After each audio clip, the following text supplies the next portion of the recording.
Hands wouldn't stop shaking as I dialed my sister's number. It was past 11 on a Tuesday night, the rain coming down so hard I could barely see the end of my own driveway, and my daughter-in-law was lying on my couch with a dish towel pressed to a cut on her forehead and mud caked into her hair. "It's time," I said when my sister picked up. "Remember what Daddy always said about standing still when someone's coming for yours?" She didn't ask questions. She just said, "I'll be there by morning." I hung up and went back to the living room. My daughter-in-law, Tessa, 28 years old, 4 months along with my first grandchild, looked up at me with eyes that were too calm for what she'd just been through. That frightened me more than the cut. "You don't have to stay up," she said. "Hush," I told her, and sat down in the chair across from her the way I used to sit across from my son when he was small and had done something that needed talking through. "I am 63 years old. I've lived alone on this property in eastern Kentucky since my husband passed 9 years ago. I raised one son. I kept the house, kept the 4 acres, kept a small rental cottage at the back of the lot that brings in enough to supplement my pension. I am not a woman who panics. But that night, watching Tessa press that dish towel to her head and try to convince me she was fine, I felt something shift behind my sternum. Something old and patient, like a door that had been waiting a long time to open. Let me go back to the beginning, because this didn't start that night. This started the first time I met my daughter-in-law's mother. My son, his name is Colt, short for Colton, which his father chose and I always thought was too much name for a baby, but grew perfectly into the man he became. Met Tessa 3 years ago through mutual friends at a 4th of July cookout in Lexington. He called me the next day, and I knew from the first 30 seconds of conversation that something was different. Colt is not a phone calling kind of man. He texts. Short ones. Heading to dinner, talk later, fixing the gutters this weekend. That kind of thing. But that Sunday morning he called and talked for 40 minutes about a woman he'd known for approximately 18 hours. And by the end of it, I was already half in love with her myself, just from the way he described how she'd argued with someone at the cookout about whether bourbon or rye made a better old-fashioned and had apparently won decisively. I met Tessa in September of that year. She drove up from Lexington with Colt for a Sunday dinner, and she brought a pie, not store-bought, an actual pie she'd made herself, peach, with a lattice crust that was better than mine, which I noticed and appreciated and did not mention out loud. She helped clear the table without being asked. She asked about my husband's photographs on the mantel and listened to the answers. She was the kind of person who made a room feel more settled just by being in it. I liked her immediately. More than that, I recognized something in her, a carefulness, the way she watched things before she spoke, the way she smiled just a half second later than most people, like she was checking something first. I'd had that quality once, when I was young. You develop it when you've grown up in a house where the weather changed without warning. Her mother's name was Marlene. I met Marlene 6 weeks later at a dinner Tessa and Colt hosted at their apartment in Lexington. There were 8 of us around the table, Tessa's best friend and her husband, a couple Colt knew from work, me and Marlene. Tessa's father had been out of the picture since Tessa was 11. Marlene had raised her alone, and she made sure everyone in a half-mile radius knew it.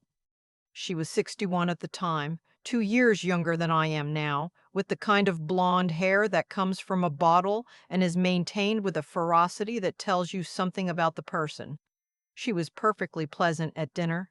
She complimented everything. She asked me about Eastern Kentucky with the particular brand of interest that is actually condescension wearing a smile. And when Tessa got up to bring out dessert, Marlene leaned across the table toward me and said, quietly, pleasantly, as if she were commenting on the weather, "Tessa has always had trouble finishing things.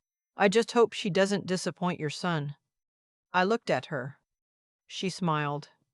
I said, "Tessa seems to me like someone who's very good at finishing things. That's a beautiful pie." Marlene's smile didn't change, but her eyes did, just slightly, and I understood then what I was looking at. I said nothing to Colt. I said nothing to Tessa. I filed it away in the drawer in my mind, where I keep things that are true but not yet useful. They got engaged the following spring. Colt called me from a park in Lexington where he'd proposed, and he was so happy he was stumbling over his words, and I sat on my porch and cried a little after I hung up. The good kind.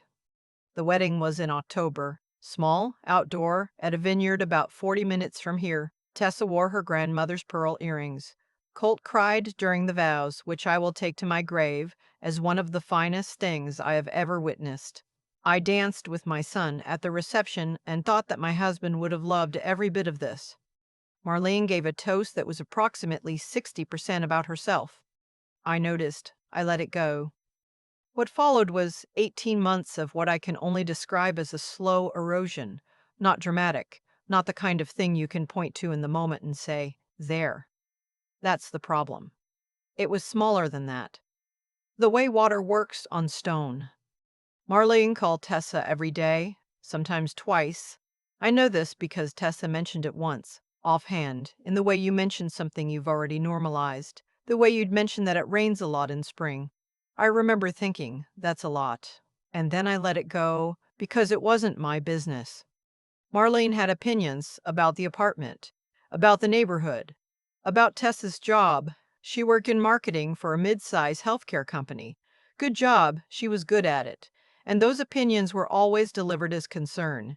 I just worry you're not advancing fast enough. I just worry that neighborhood isn't safe. I just worry that Colt doesn't really understand your needs. Always worry. Always just.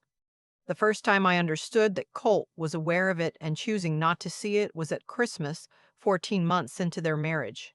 We were all together at my house. Marlene had been invited because Tessa wanted everyone together, and I had agreed because what else do you do? And at some point in the afternoon, Tessa and I were in the kitchen doing dishes. And she mentioned that she'd turned down a promotion because the new role would have required some travel. I didn't know that, I said. She shrugged. It wasn't worth the hassle.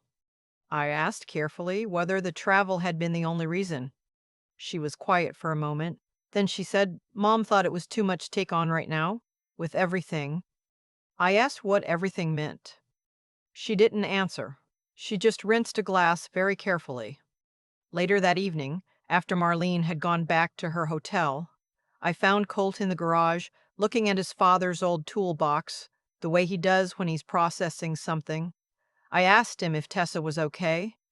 He said she was fine. I said I wasn't sure she was fine. He said, Mom, Tessa and her mother are close. It's not our place. I looked at my son. I love him enormously. He is a good man in most of the ways that matter, but there is a particular blindness that comes over good men sometimes when confronted with something they'd rather not have to deal with, and Colt had it that night in the garage. Bad. I said, okay, and I meant I disagree, but I understand you're not ready. Tessa got pregnant in February. Colt called me, and he was the same way he'd been when he called after the 4th of July cookout, stumbling over his words, delighted, a little terrified.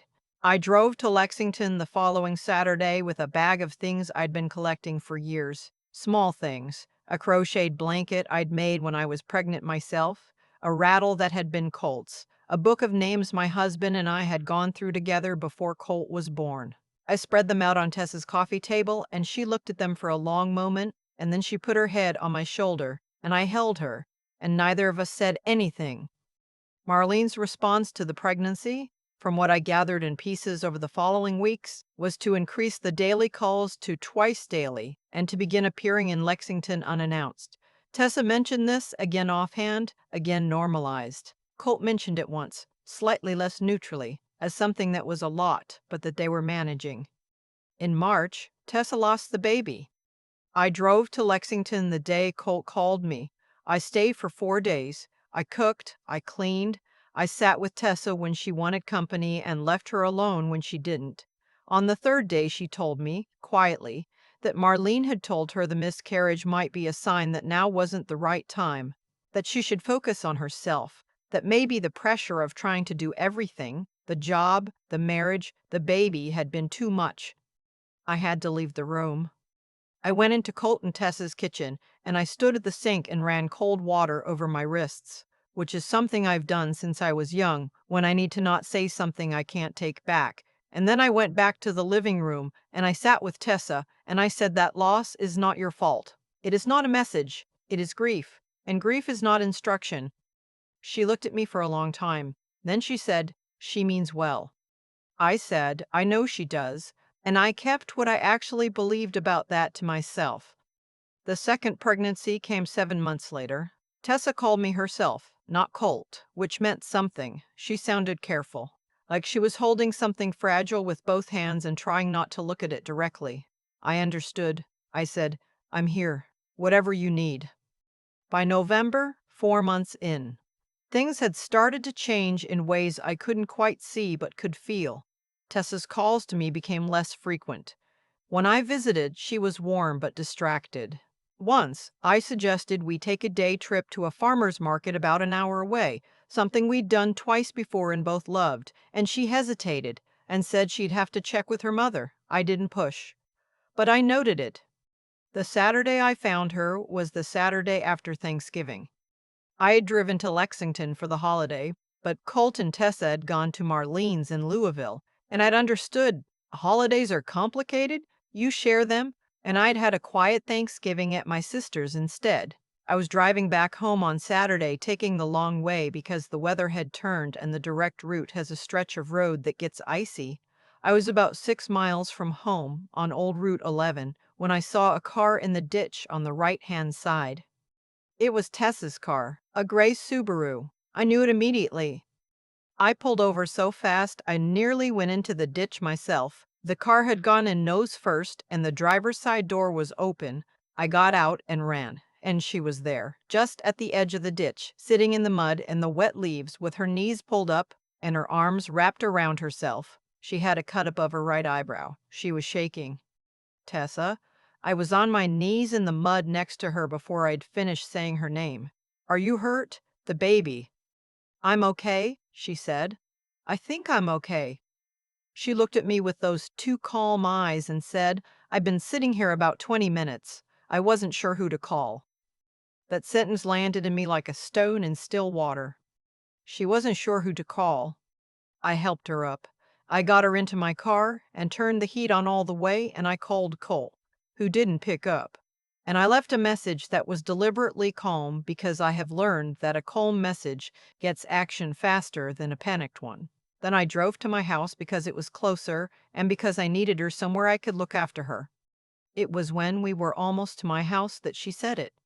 She said it quietly, the way people say things that have been inside them for a long time and have finally found the only small exit available. She said, "She took my phone."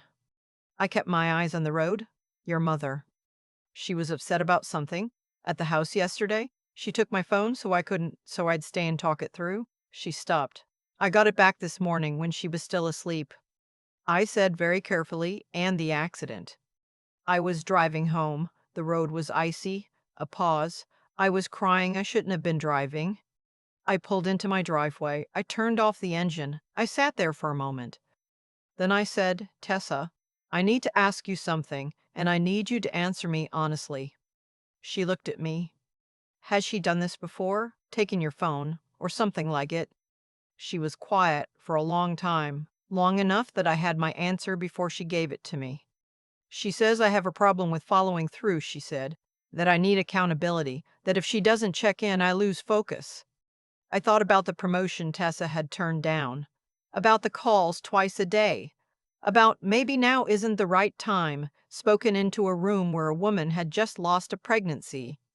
"And Colt," I said, "does he know?"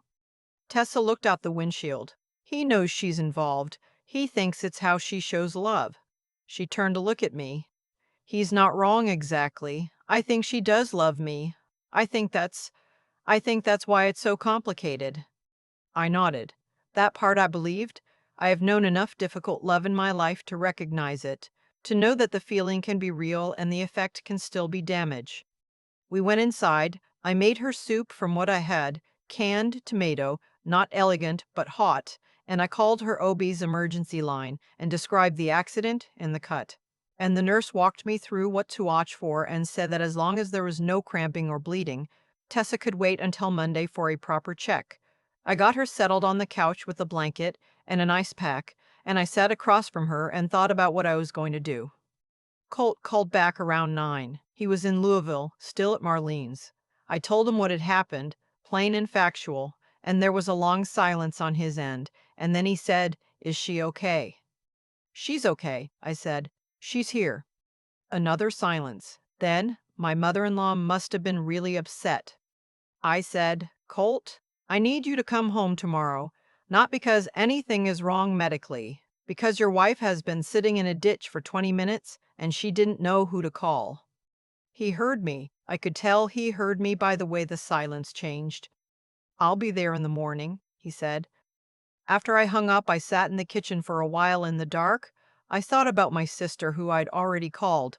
My sister is 59 and she is a retired school counselor, and she is the kind of woman who has read every room she has ever walked into before she's taken her coat off. She and I grew up with a mother whose moods ran the house. We both learned things from that differently. I learned to go quiet. She learned to name things out loud. Between the two of us, we've always managed. She arrived at 7 the next morning with a bag of groceries and her reading glasses on her head, and she hugged me in the doorway for longer than usual, which told me she understood. We sat at my kitchen table with coffee while Tessa slept, and I laid it out for her. Everything. All of it, going back 3 years. My sister listened the way she always does, without interrupting, with her hands wrapped around her mug. When I finished, she said, "What does Tessa want?" I said I wasn't sure Tessa had been allowed to know what she wanted in long enough that she might have forgotten. My sister nodded. She said, "Then that's where we start." Colt arrived at 9:30. He looked like he hadn't slept. He went straight to the living room and sat on the edge of the couch and looked at Tessa for a moment, and then he put his hand on her ankle, over the blanket, the way you touch someone when you just need to know they're real. I gave them privacy. I washed dishes. My sister sat at the kitchen table and read the newspaper. About an hour later, Colt came into the kitchen. He sat down. He didn't say anything for a moment. Then he said, "I didn't know about the phone." My sister put down the newspaper. I said, "I know." "I knew she called a lot," he said. "I knew Tessa felt. I thought Tessa was just. I thought that was how their relationship worked." I said, "It was how Tessa was taught their relationship worked. That's different." He looked at me. He looked at my sister. "He is a good man, my son, and good men, when they finally stop choosing not to see something, usually see it all at once, and it is hard on them." He said, "What do I do?" My sister said, "You let your wife tell you what she needs, and then you do that, even when it's hard, especially when it's hard." He nodded. He went back to the living room. What happened over the following weeks was not simple, and I won't pretend it was. Marlene called the house the day after Tessa got home, and the conversation between her and Colt was the kind that shook the windows. I wasn't there for it. I had come to Lexington to help Tessa with the doctor's appointments, and I deliberately left the apartment when Colt took the call, because that was his to do, not mine. But Tessa told me afterward what he had said, and the part she repeated twice was this: that his wife's phone was not a bargaining chip, and that if his mother-in-law was unable to be in their lives without making his wife afraid to drive home, then she would not be in their lives. It was the clearest Colt had ever been, Tessa said. She said it like she was still a little surprised by it. Marlene did not take it well. There were messages, emails, a call to me that I answered once and then stopped answering. She told me I had inserted myself into something that wasn't my business. She told me Tessa was fragile and needed her. She told me Colt didn't understand the sacrifices she had made. I listened. I said, "I hope you find your way through this." And then I let it go, because I have learned at 63 that there are people who can be reasoned with and people who cannot, and the difference matters less than knowing which is which. In February, Tessa and Colt came to my house for a weekend visit. She was 6 months along by then, moving more carefully but looking more settled than I had seen her in over a year. She helped me in the garden on the Saturday afternoon. We were turning the beds for spring, and she can't do the heavy work, but she is good at the detail, the sorting and trimming, and we were side by side in the cold air, and she said out of nowhere, I want her to have your name." I stopped. "What?" "The middle name," she said. She didn't look up from what she was doing. "We're thinking about names. I want one of them to be yours." I am not a crier generally. I have always prided myself on this in a mild, private way. But I stood in my garden in February with my hands in the cold dirt, and I cried. And Tessa put her arm around my waist and leaned her head briefly on my shoulder, and neither of us said anything else about it. My sister came for dinner that night. The four of us sat around my dining room table and ate pot roast and talked about names and argued about college football. My sister is an entirely unreasonable University of Tennessee fan, and at some point I looked around the table and thought, this is what it's supposed to feel like. My granddaughter was born in April on a Wednesday afternoon, 7 pounds and 2 ounces, with her father's nose and her mother's eyes, and a quantity of dark hair that surprised everyone. Colt called me from the hospital and he was crying so hard I could barely understand him, and I said, "Colt, is everyone okay?" And he said, "Yes, yes, Mom. She's perfect. Tessa's perfect. Come and see." And I got in my car still wearing my gardening clothes because I'd been outside when the call came, and I didn't even think to change.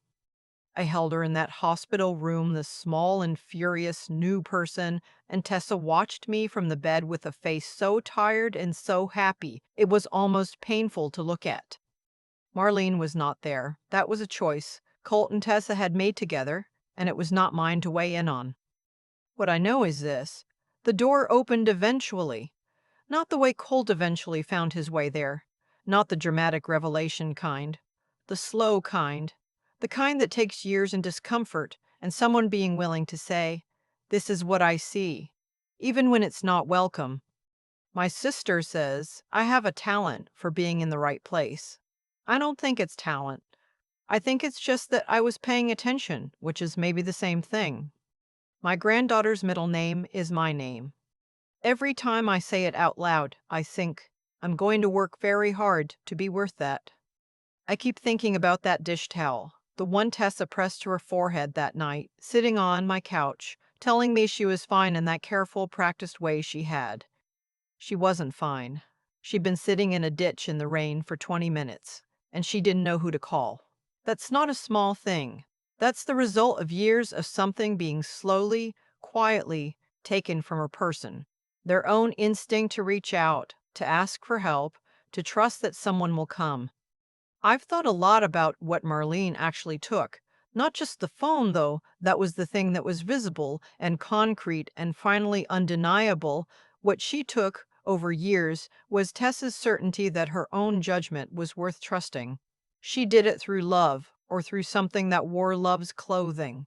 The daily calls framed as closeness, the opinions framed as concern, the miscarriage framed as a message. Every one of those things had a feeling behind it that might have been genuine. And every one of them did damage anyway, because the feeling behind an action doesn't cancel out what the action does to another person.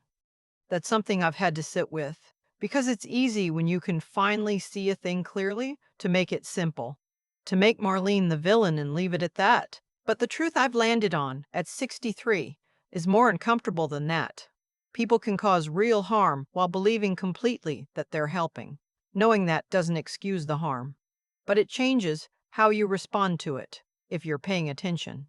You stop waiting for the person to realize what they've done. You stop expecting the apology.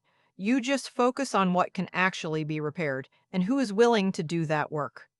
Colt did the work. That mattered more than I knew how to say to him directly. When he told Marlene that his wife's phone was not a bargaining chip, he wasn't just drawing a line. He was choosing to see something he'd spent a long time choosing not to see, and then acting on it anyway, which is harder than it sounds, especially when the person you're confronting is someone you've been taught to defer to, especially when it costs you something. That kind of honesty, the kind that holds even when it's costly, is the thing that determines what kind of person you actually are, not what kind you intend to be. And Tessa. I think about her in that garden in February, not looking up from the soil, saying she wanted my name for the middle name. She didn't make a speech about it. She just said it. The way people say true things when they've stopped being afraid of them. She had spent years being told, in ways small and large, that her own feelings and choices and instincts were unreliable. And she had held on anyway. That holding on, quiet, unglamorous, without anyone necessarily noticing, is the kind of strength that doesn't look like strength until you've needed it yourself. I'm not sure what I did that was particularly wise. I paid attention. I stayed. I said what I saw when I thought it could be useful, and I kept quiet when it couldn't. I showed up in February with crocheted blankets and in November with soup. Those aren't heroic things. But I've lived long enough to know that most of what actually holds people together isn't heroic. It's just showing up consistently and meaning it. My granddaughter's middle name is mine. I intend to earn that every day I'm given.